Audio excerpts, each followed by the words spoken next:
1857 अंग्रेजों के खिलाफ क्रांति का महायुद्ध।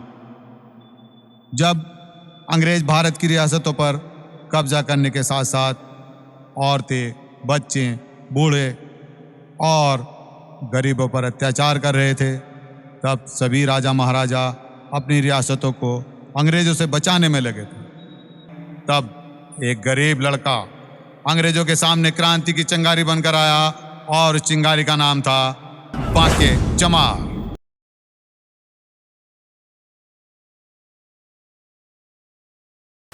बांके के दिल में क्रांति की आग उस दिन पैदा हुई जिस दिन उसने अपने सामने एक लड़की को मरते देखा।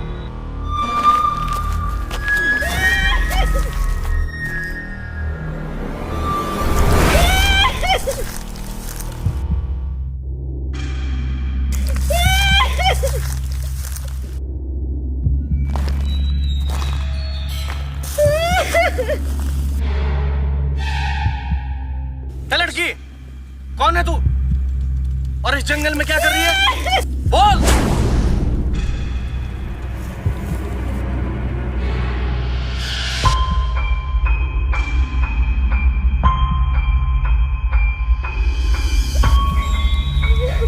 तेरी ये हालत किसने की? तू क्यों रो रही है?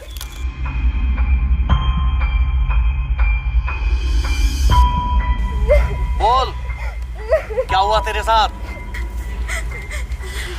कल मैं अपने बापू के साथ इधर से जा रही थी और कुछ अंग्रेजों ने मेरे बापू को मार डाला और मेरे साथ बहुत गलत करा। एक लाश को कंधा देने में सब आ जाते हैं, मगर मेरी मदद करने कोई नहीं। ये धिक्कार है तुम जैसों की जवानी पर। जो तुम्हारे रहते हुए हम बेटी कभी सुरक्षित नहीं रह सकती। कायरो के इस देश में जीने से अच्छा है कि हम बेटी मरी जाए।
उस रात लड़की की चीख ने बांके को चैन से सोने नहीं दिया। बेचैन बांके रातों को करवट बदलता रहा।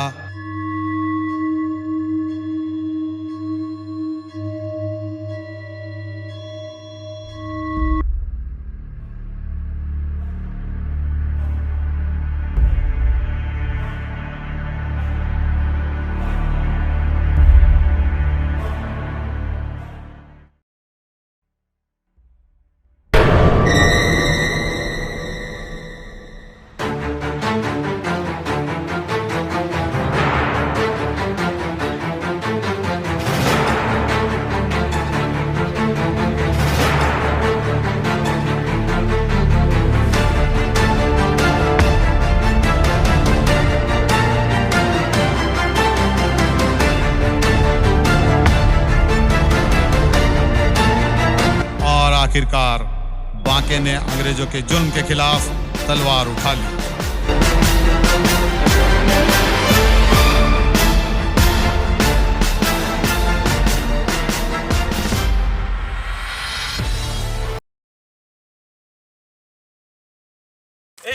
ऊंची आवाज करता है, ऊंची आवाज करता है।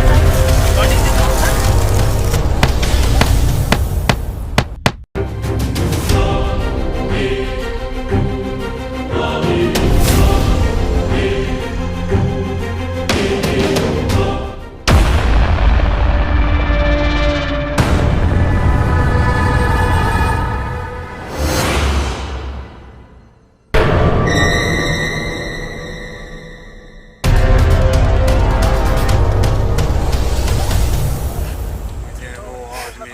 चाहिए।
और इस तरह बांके का सफर क्रांति में बदल गया।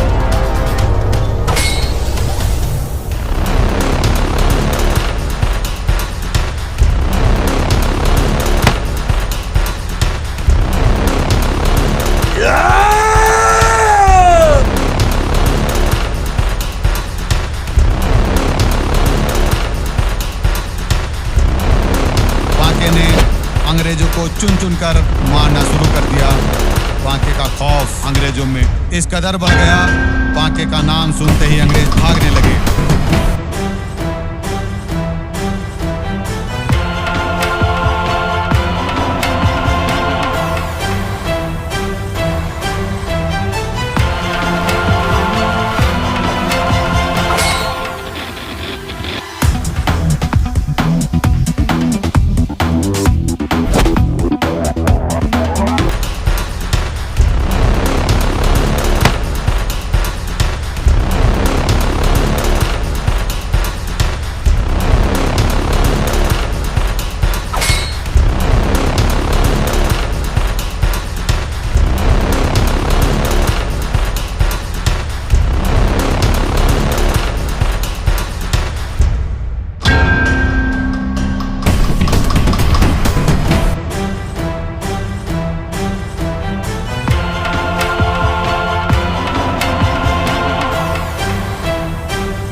बांके ने एक एक कर 1200 से ज़्यादा अंग्रेजों को मार दिया।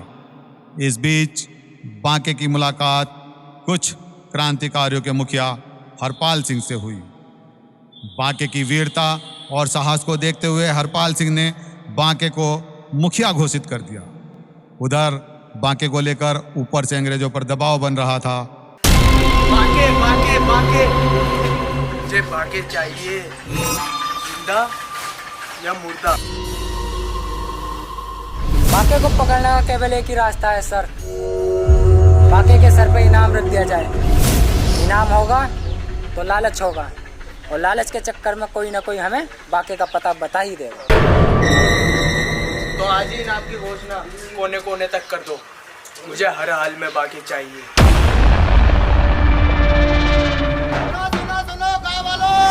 और इस तरह अंग्रेजों ने बांके पर 50,000 का इनाम घोषित कर दिया।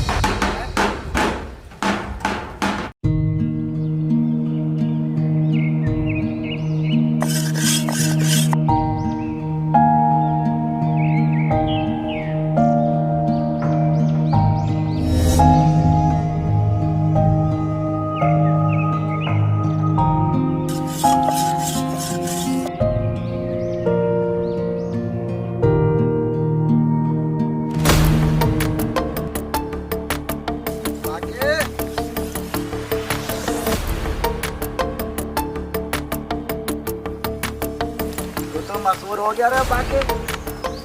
पता है अंग्रेजों तेरे ऊपर कितने का इनाम रखा है? पूरे 5,000 पूरे। रखेंगे क्यों नहीं मुखिया जी, बांके भैया का खौफ इतना है। लेकिन एक बात तो माननी पड़ेगी मुखिया जी, बांके भैया ने अंग्रेजों की नींद तक उड़ा दी। दुश्मन हमसे 4 कदम आगे चल रहा है। चलने दो मुखिया जी, जिस दिन अंग्रेज बांके की तलवार के आगे आ गए तो चलना तो दूर, उठने के काबिल भी नहीं रहेंगे।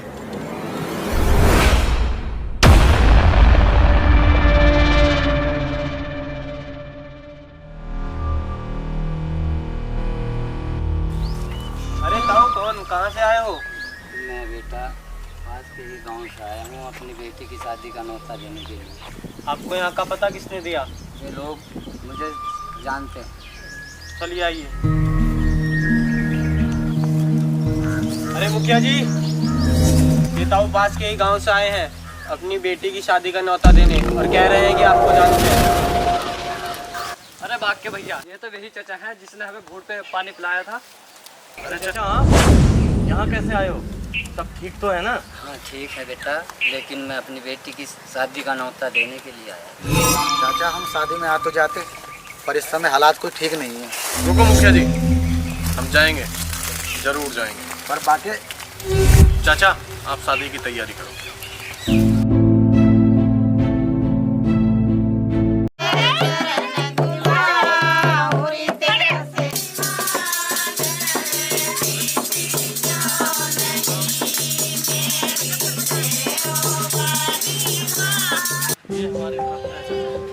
क्या जरूरत थी बेटा, आप लोग आ गए मेरे लिए। ये भाई दे रहा है अपनी बहन को, तो इसलिए इसे रखिए चाचा, और अब हमें जाने की अनुमति दीजिए, क्योंकि अब रात होने से पहले पहले हमें पहुंचना है।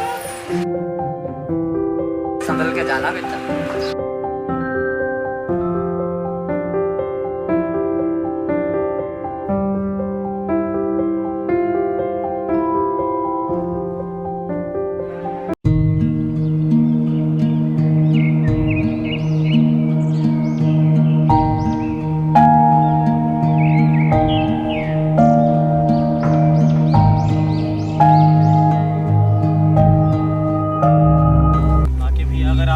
तो एक बात कहूँ, पास ही मेरे मित्र का घर है, क्यों ना आज रात वहीं बिता ली जाए। देख ले छोटे, हमारे ऊपर 5,000 का इनाम है, कभी 5,000 के चक्कर में तेरा मित्र हमसे गद्दारी न कर दे। नहीं बांके भैया, जैसा मैं हूँ वैसे ही हूँ। ठीक है फिर साथियों, आज की रात हम छोटे के मित्र के यहाँ बिताएंगे, ठीक है? चलें।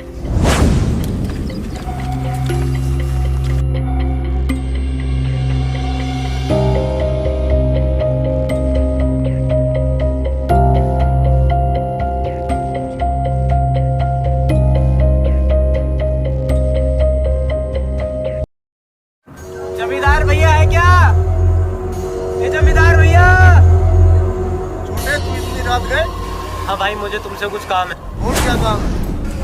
मुझे तुम्हारे यहाँ एक रात गुजारनी है। तो इसमें पूछने वाली क्या बात है, आजा। लेकिन क्या? मेरे साथ कुछ लोग और भी हैं। कौन है वो लोग? वो सब मैं आपको बाद में बताऊंगा। चल ठीक है, बुला ला।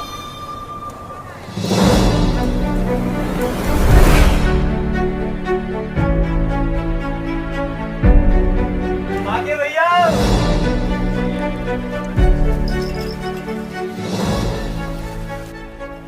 ये है मेरे मित्र।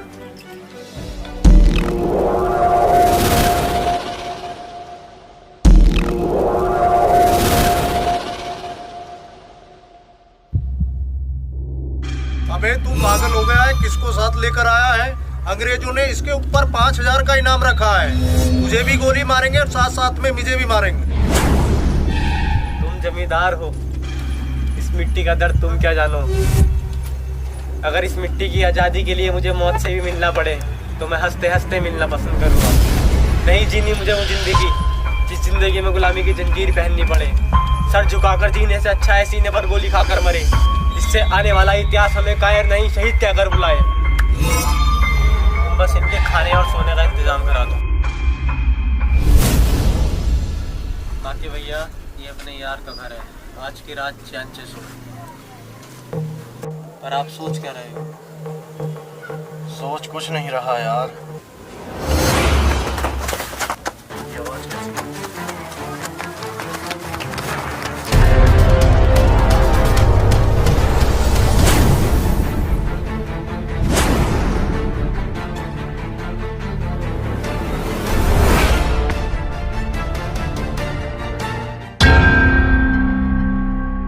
तो ये है बाके जिसने जनरल साहब की नींद हराम कर दी।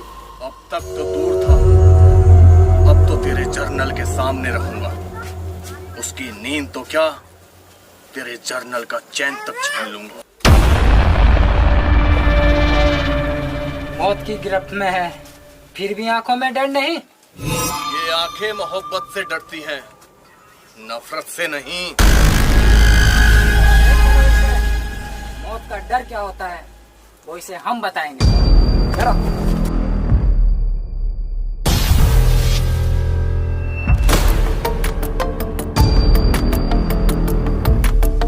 बांके के पकड़े जाने की खबर पूरे जौनपुर में चिंगारी की तरह फैल गई। लोगों में चर्चाएं होने लगी, गलियां व रास्ते खामोश हो गए। बांके का शोर हवाएं भी करने लगी और इस हवा की गूंज झांसी तक गई, जहां झलकारी तैयार हो रही थी अंग्रेजों का खून बहाने के लिए।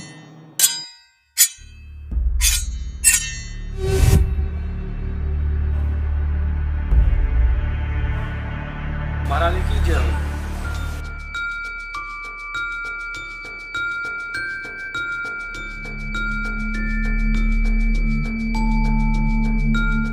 कहीं से कोई खबर घोष बाबा?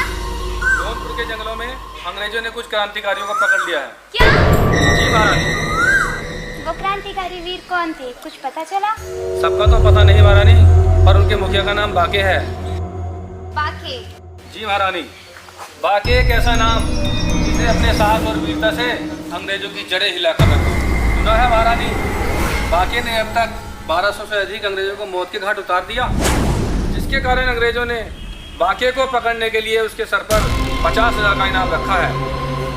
और इनाम के लालच में आकर किसी अपने ने ही बाके और उसके साथियों को पकड़वा दिया है। भारत की इस धरती पर वीरों के साथ साथ गद्दारों की भी कमी नहीं है। लेकिन मुझे एक बात समझ में नहीं आई कि जिस वीर ने अंग्रेजों की जड़ें तक हिला दी, उसका नाम आज तक सुनने में क्यों नहीं आया? ये देश अंग्रेजों की गुलामी के साथ साथ पाखंडवाद से भी भरा है महारानी। बाके एक चमार है और चमार होने के कारण उसका नाम आज तक गुमनाम था। इतिहास लिखने वाले भले ही बाके का नाम इतिहास के पन्नों में से क्यों ना हटा दे, लेकिन एक दिन इतिहास खुद बड़े गर्व से बाके का नाम पुकारेगा। दिल्ली से कोई खबर घोष बाबा? दिल्ली और दिल्ली के आसपास की हवा में क्रांति की लहर फैल चुकी है महारानी। माता दीन भंगी और मंगल पांडे के साथ मिलकर कुछ किसान सिपाहियों ने अंग्रेजों के खिलाफ विद्रोह कर दिया है। तो फिर युद्ध की तैयारी की जाए घोष बाबा। कंपनी के पास कितने सिपाही हैं घोष बाबा? 40,000 सिपाही और बेशुमार हथियार। हमारे पास कितने हैं? 2526 सिपाही हथियारों के साथ। और इससे भी खास है हमारे पास। ऐसा क्या है हमारे पास? हमारे पास झलकारी है।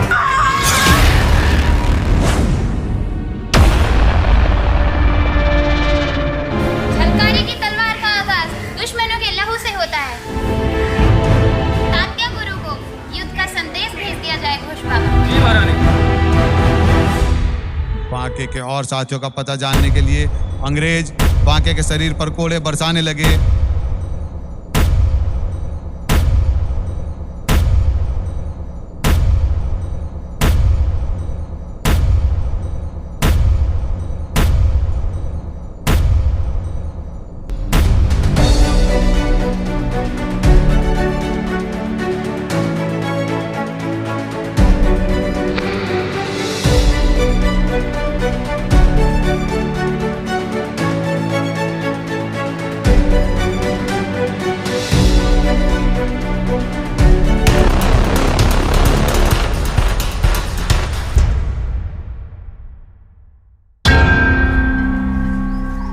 डर बाके, आज मौत को सामने देख, डर लग रहा है ना?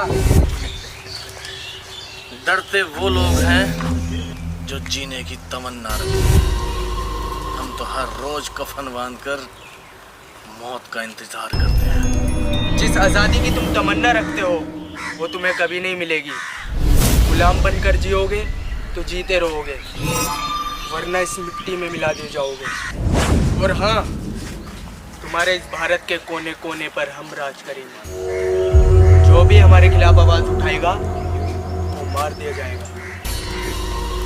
आजादी का वो मंजर भी आएगा, ये याद रखना। डूब जाओगे तो समुंदर भी आएगा, ये याद रखना। और जिस दिन पूरे भारत में क्रांति की चिंगारी लगेगी, तुम्हारा राज भी जल जाएगा, ये याद रखना।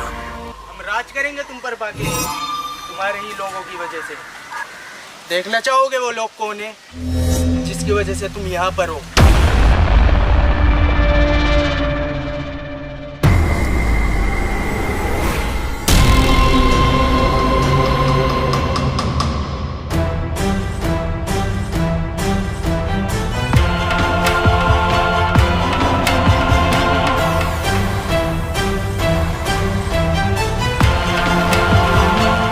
जमींदार तू दिखा दी अपनी औकात, इत्कार है तुझ पे। क्या हुआ बाके? किस बात का अफसोस हो रहा है? मौत का या यहाँ होने का? अफसोस मौत का नहीं, बल्कि इस बात का है कि गद्दार कोई और नहीं, अपने ही होते हैं। मैं गद्दार नहीं हूँ। गद्दारी तो तेरे चेहरे से छलक रही है अंग्रेज के कुत्ते। दिल का डाल तेरा खोल भी जाऊं। नहीं छोटे, नहीं, ये भी अपना ही है। और गलती अगर अपनों से हो जाए तो उन्हें गले लगा के माफ कर देना चाहिए। मरने से पहले कोई आखिरी ख्वाहिश? मैं इसे गले लगाना चाहता हूँ।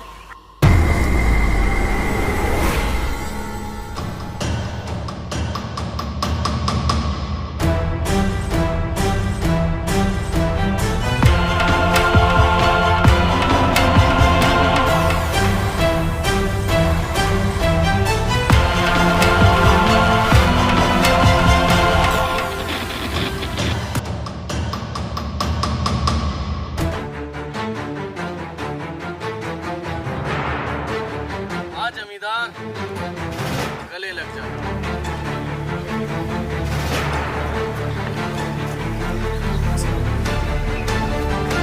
तू हमें अपने हाथों से मार डालता, हम उफ भी नहीं करते। लेकिन तूने अंग्रेजों के तलवे क्यों चाटे? क्यों? क्यों? आगे बढ़िया, छोड़ना मत इस गद्दार को।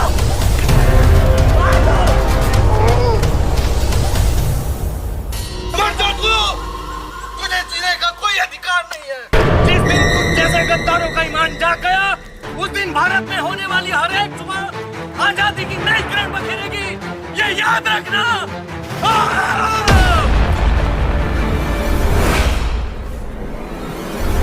जब इतिहास तुझे याद नहीं रखेगा तो मैं याद क्यों रखूं? इतिहास मुझे याद रखे या न रखे, लेकिन इतिहास के पन्नों में तुझ जैसे गद्दारों का नाम जरूर रहेगा। इसे देख के भारत का हर एक नागरिक ये बोलेगा कि ये थे वो गद्दार जिनकी वजह से भारत देश गुलाम रहा। ले जाओ इसे और बंद कर दो इसके साथियों के साथ काल कोठरी में।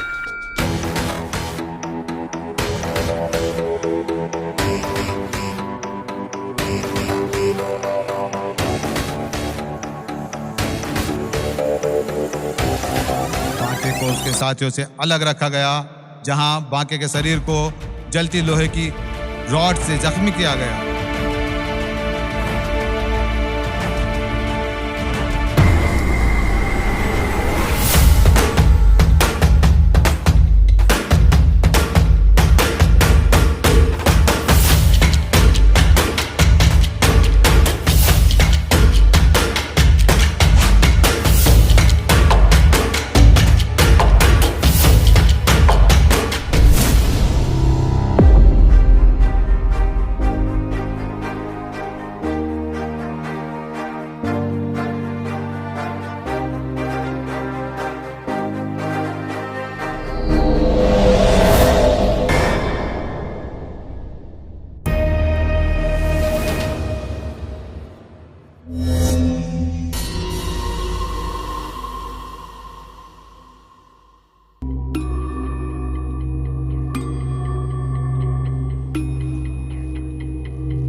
बांके के साथियों को पानी की बूंद बूंद के लिए तरसा दिया गया।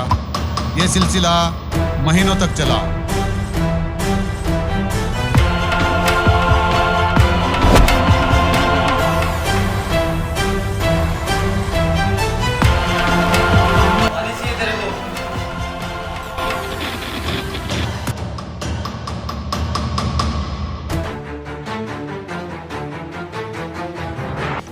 पानी पिएगा ना तू? ले।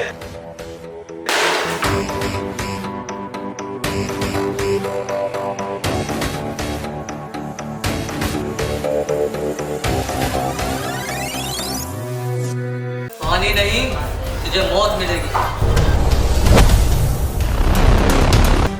इस तरह बांके को उसके साथियों के साथ 18 दिसंबर 1857 को फांसी पर लटका दिया गया और इस तरह एक वीर पुरुष के क्रांतिकारी सफर का अंत हुआ।